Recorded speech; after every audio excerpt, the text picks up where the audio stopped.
Cristo, el Hijo del Dios viviente. Cuando te pregunten a ti, ¿quién es Jesús? Tú diles, Él es el Mesías, Él es el Cristo, Él es el Hijo del Dios viviente.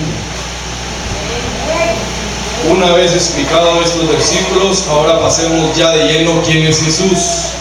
Número 1, ¿quién es Jesús? Si alguno le pregunta algún día, ¿quién es Jesús? Usted va a decir, número 1, Él es Dios. Algunos se me puede quedar asombrado ahí. Él es Dios, Él es el Hijo de Dios, Él es el Creador. Va a venir un testigo de Jehová y como ellos saben mucho, lee bastante y se va a parar frente a usted y le va a decir, Él es el profeta, Él es un maestro, Él fue un hombre. No. Él no fue un simple hombre, Él fue más que un maestro. Él es Dios.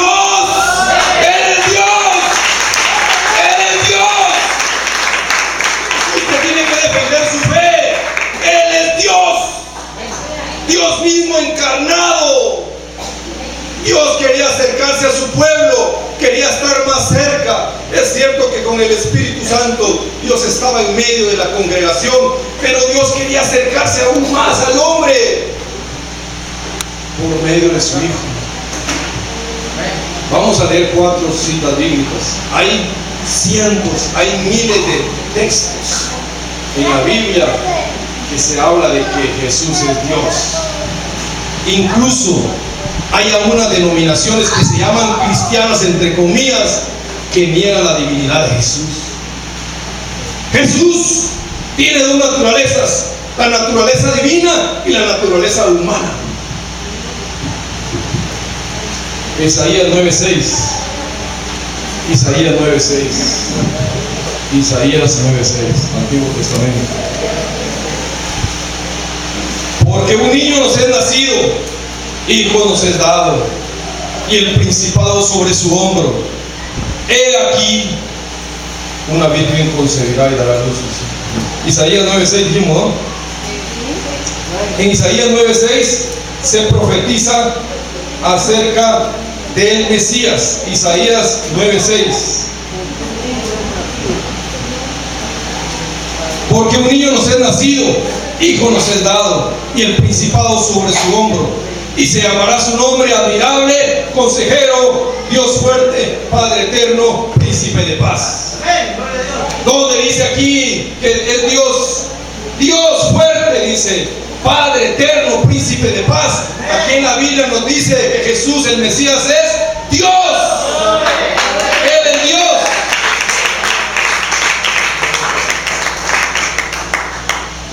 Yo pregunto, usted cuando mira al Señor, cuando lo vea personalmente usted, ¿qué va a hacer usted cuando mira a Jesús? ¿Qué va a hacer? ¿Qué haría cuando usted vea al Señor? Usted se tiene que rendir, usted se tiene que postrar, no va a poder hablar, se va a tener que rendir totalmente. Y si usted se rinde ante algo, ante alguien, es porque lo está adorando.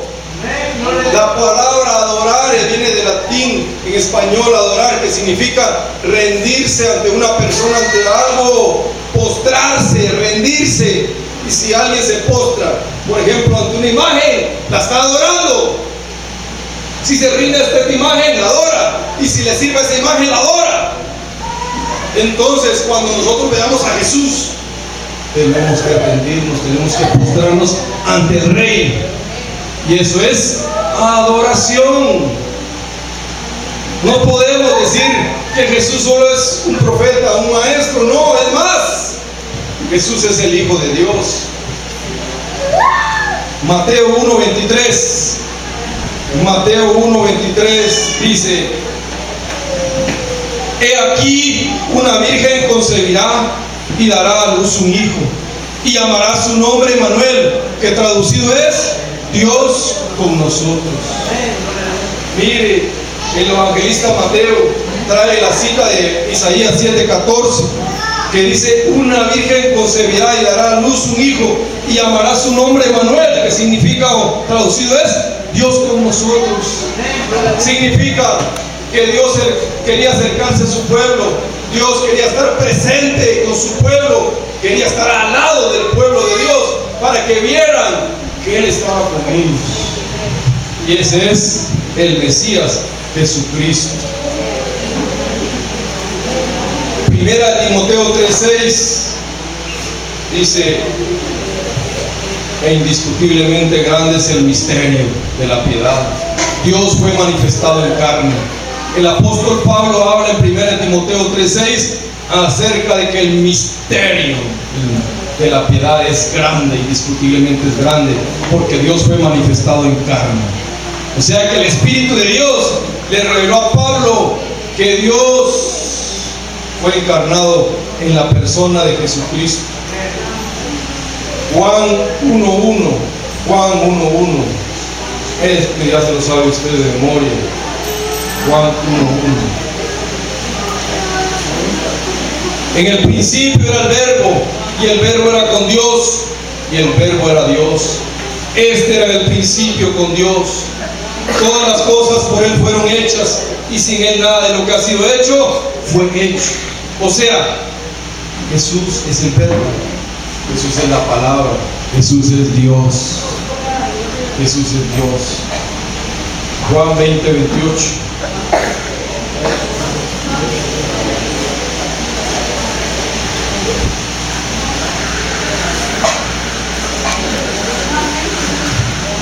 Entonces Tomás respondió y le dijo: Señor mío y Dios mío. Tomás, el incrédulo, había dicho cuando se le apareció a otros discípulos menos a él: si yo no, ¿qué dice?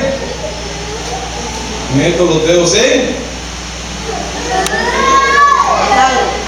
no meto mi mano en mi costado, no creeré, dijo Tomás, hasta que no lo vea, hasta que no lo toque, no creeré.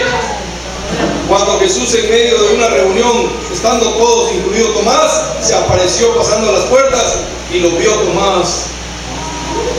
Y aparte de que le dijo Jesús que le pusiera sus dedos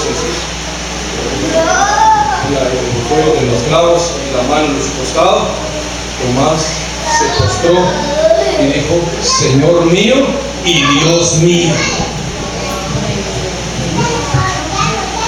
Quisiéramos sacar más textos acerca de que Jesús es Dios, pero el tiempo poco. Pero estos fueron algunos de los que le acabo de mencionar, de que Jesús es Dios. Realmente hay denominaciones o grupos que se dicen cristianos, que Jesús es Dios, pero ellos están equivocados. Usted no tiene que oírlos a ellos. La propia Biblia habla. La Biblia le dice a usted la verdad. No es necesario que un hombre le diga su interpretación. La Biblia misma habla. Entonces, número 2, ¿quién es Jesús? Jesús es el Mesías. Jesús es la simiente de la mujer prometida por Dios en el libro de Génesis. Jesús es el verdadero Cristo.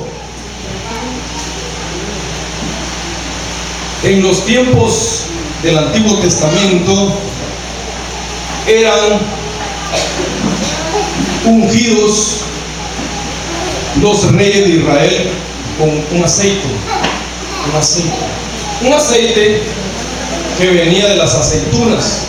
Ellos tenían máquinas prensadoras en las cuales las colocaban, y a través de esa máquina apisonadora con una piedra apisonaban muchas aceitunas, y de las aceitunas se extraía el aceite. El aceite era utilizado para ungir a los reyes de Israel, para ungir a los profetas de Israel y para ungir a los sacerdotes de Israel.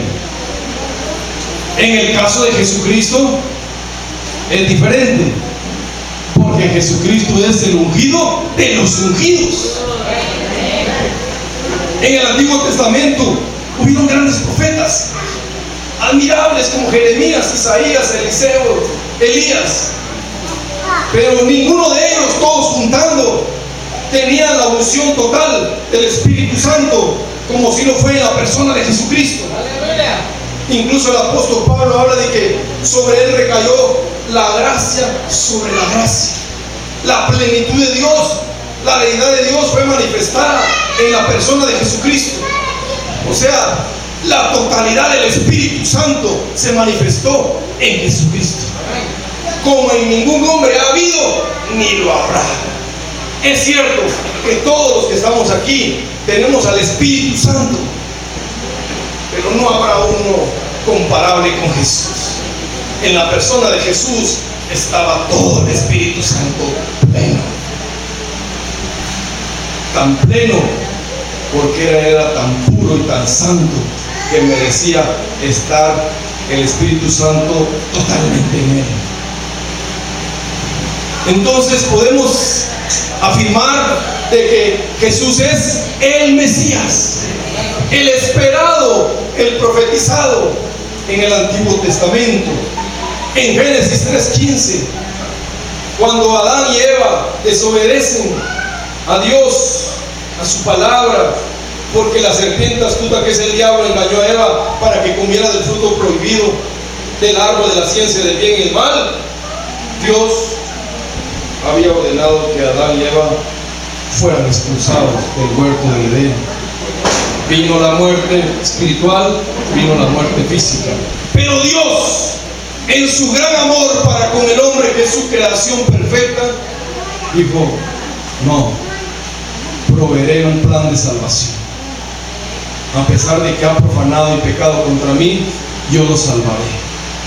Y yo me quedo admirado, y todos le damos gracias a Dios, porque los ángeles, que son seres más poderosos que nosotros, Dios no los perdonó cuando vinieron a la tierra y tuvieron relaciones con las hijas de los hombres, porque la naturaleza de ellos es diferente. La naturaleza de Dios es especial a comparación de la nuestra. Nuestra naturaleza es pecadora. Desde el pecado de Adán y Eva instamos al pecado en nuestra carne, y entonces Dios sabe de la debilidad de que padecemos nosotros, porque Jesús, manifestado en carne, le dijo al Padre: Padre, es débil estar en la carne. Por eso Jesús le rogó al Padre que nos enviara el Espíritu Santo, para que Él nos ayude en esta lucha, que es una lucha grande que mantenemos día tras día. Entonces en Génesis 3:15 Jehová provee la primera profecía de salvación, cuando dice en Génesis 3:15: y pondré enemistad entre ti y la mujer, y entre tu simiente y la simiente suya. Esta te herirá en la cabeza y tú le herirás en el calcañar. Jesucristo al final logrará una victoria, porque acabará con el enemigo completamente. Él solo le hirió el calcañar. Tan solo fue una herida en la cruz del Calvario, pero Él la superó y Él logró la victoria sobre Él. En Génesis 3:15 habla de que una mujer, ¿y quién fue esa mujer? Fue María. En María fue concebido Jesús por el Espíritu Santo, para que a través de esa simiente, esa semilla que es el Mesías, hubiera salvación para todos nosotros. El Mesías. Juan 1:41, Evangelio de Juan 1:41.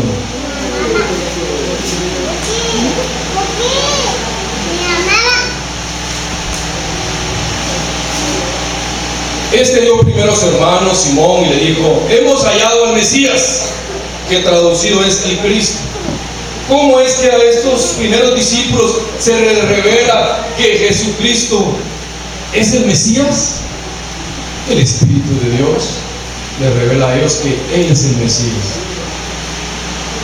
La nación del pueblo de Israel todavía en su mayoría están esperando al Mesías, porque ellos consideran que el verdadero Mesías es un Mesías victorioso, un Mesías triunfante, un Mesías que venga a liberarlo de la opresión de cualquier enemigo de la nación de Israel.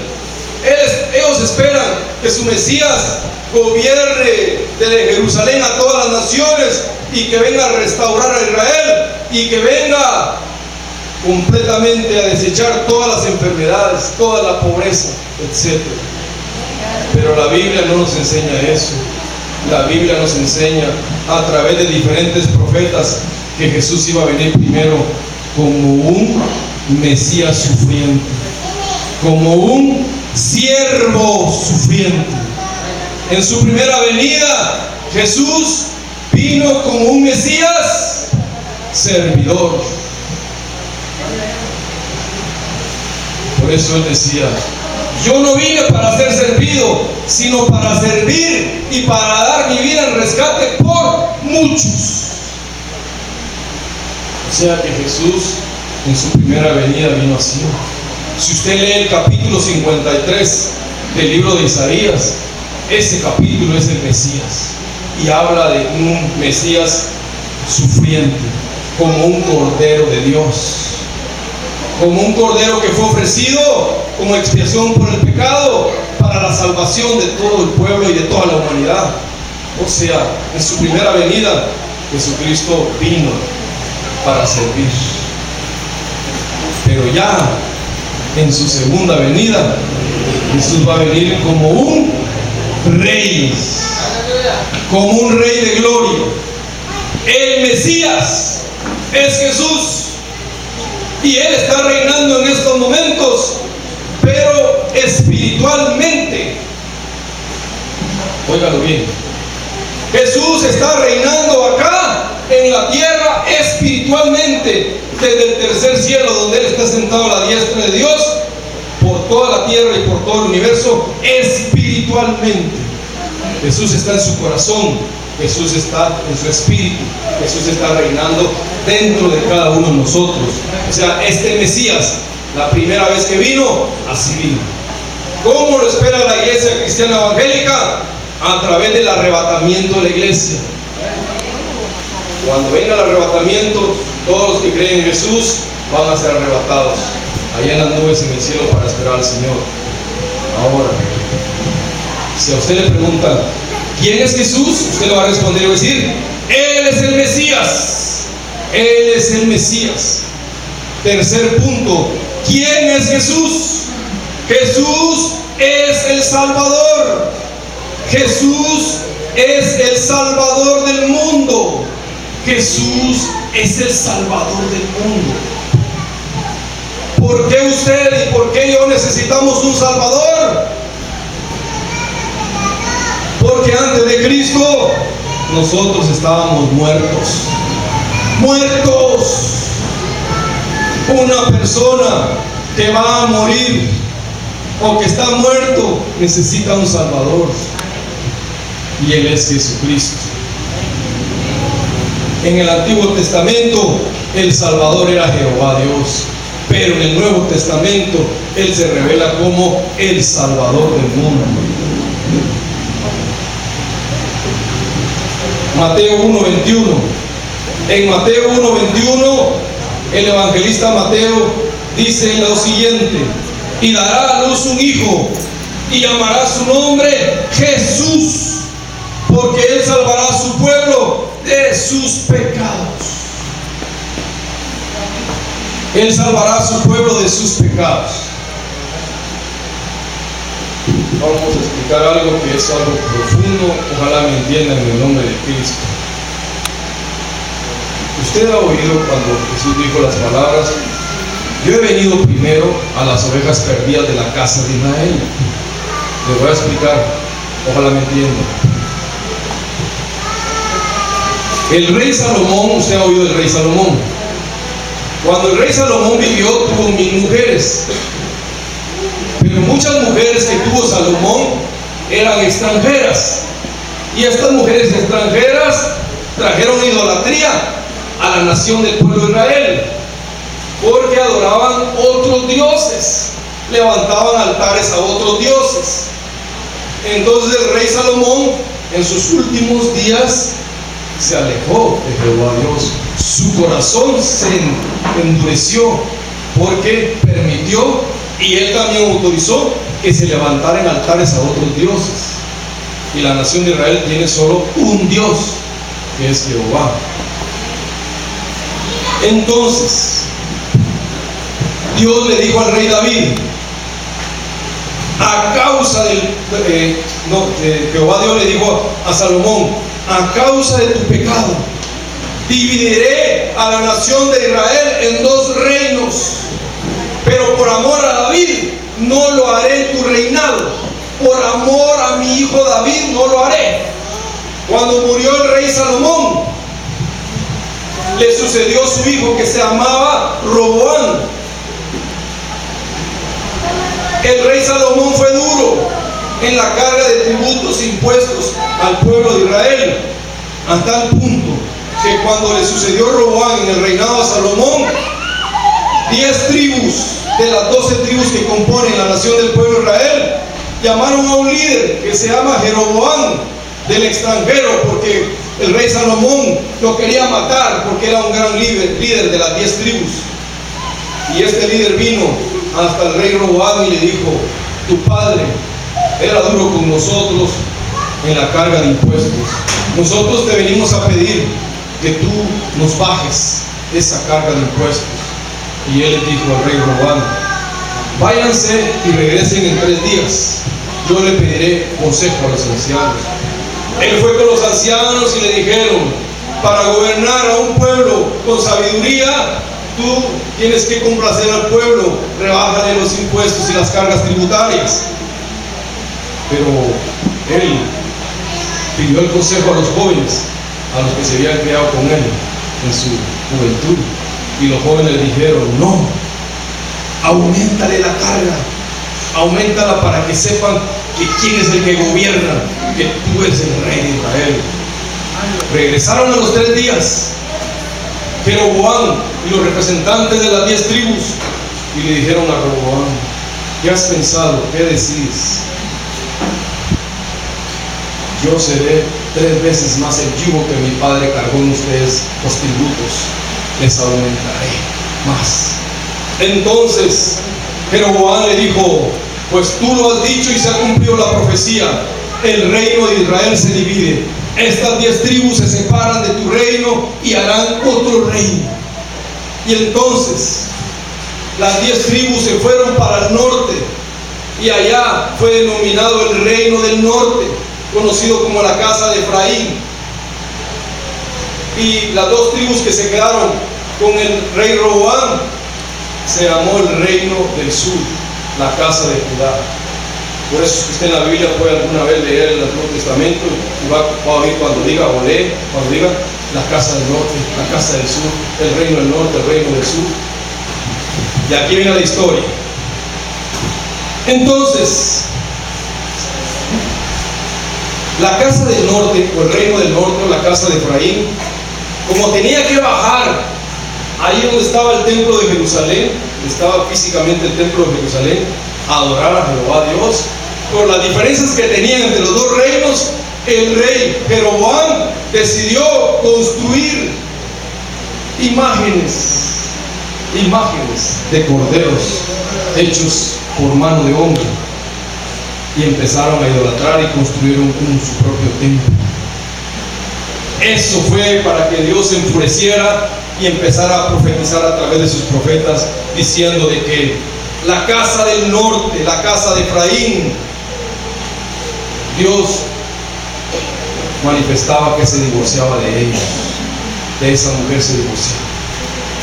Y usted sabe, como dice, habla la ley de Dios y habla Pablo, de que para poder ser libre una mujer de un varón, el varón tiene que morir para ser esta mujer libre de la ley de Dios.